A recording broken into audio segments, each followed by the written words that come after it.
Okay, Doulos team, we got a plan for this next coffee house of ours, and something John and I were discussing earlier was Jesus being really selfless, and a phrase that just popped into our minds was God manifest, and so if you could write that down.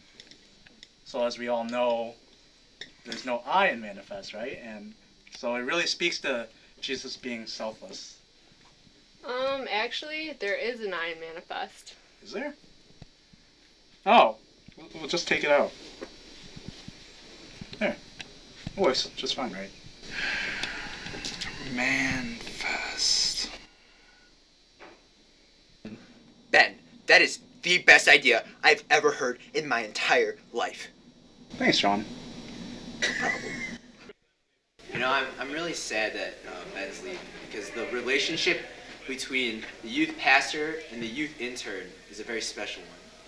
Not only is he my friend, he's my boss.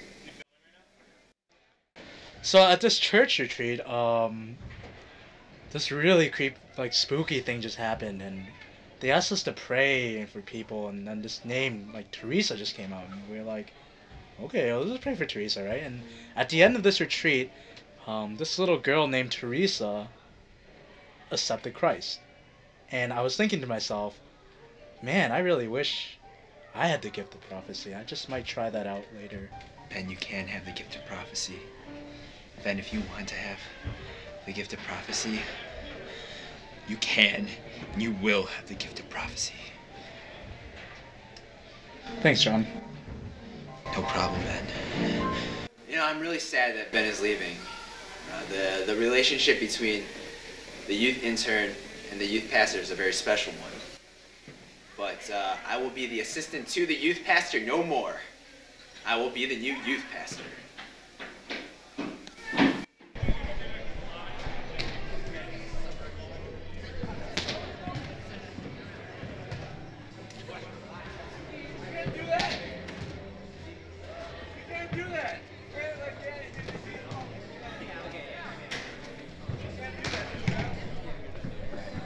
So, God has really put it into my heart to come and talk to you. And I just really wanted to know, is there anything that I could pray for you?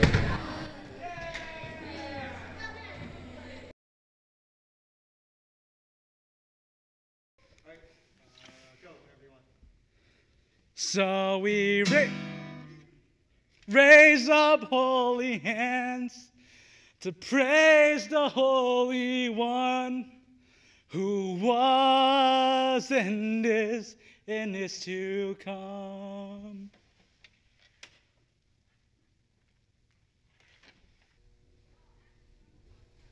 So tonight I wanted to talk to you guys about the cleansing power of Jesus. And as we look at the ways that Jesus shows us the ways that he is just cleansing us. And this is like our life. At the start, you know, it's perfectly clean, just perfectly clean white tea. But then sin enters our life, and it's just like this pack of ketchup. And look at that, like sin just smears on our plain white tea, and it's just, oh, so dirty. But then, you know, the power of Jesus is it's like a bucket of water and soap, right? So I add some soap into this water. Right? And it's like we take our dirty life, our sinful life, with like this ketchup and sin, and we put it in there and we try to wash it off with the blood of Jesus Christ. And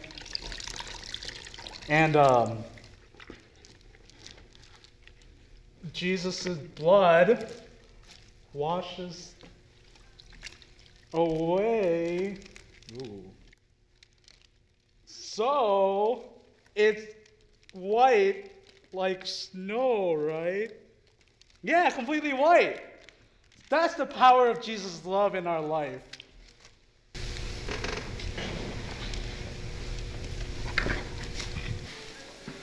Man, you know, I felt so convicted after Pastor Ben's sermon. I just think I'm going to change, you know, the way I've been acting. I think just the way he washed that ketchup out of the shirt I mean, I know no longer, I'm not going to use ketchup anymore when eating food with a plain shirt. I think, you know, if I have to spill something, I'll use, you know, mayonnaise or, you know, syrup, but not that ketchup because it's not going to wash out.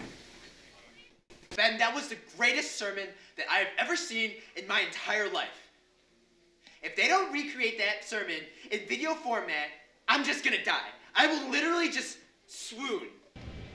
Sometimes things don't happen the way you quite imagine it to, and sometimes unexpected things happen, and that might happen when you can't wash a shirt quite the way you wanted to during a sermon, or it might happen during a blessing, like how I found Annie.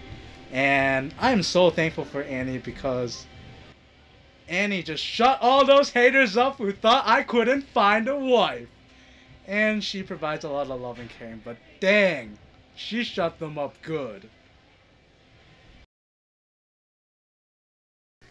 How did that guy find a wife?